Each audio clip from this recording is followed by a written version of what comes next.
Avvalambor barchangizga assalomu alaykum. Bugungi videoda biz Telegramda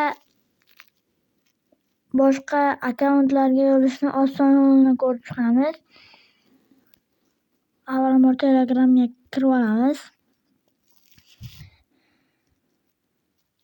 va saqlangan xabarlarga kirib kerakli akkauntning nomerini yozamiz.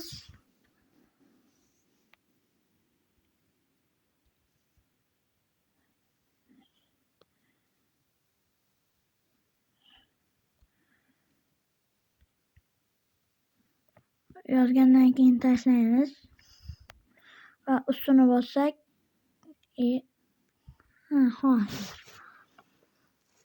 +998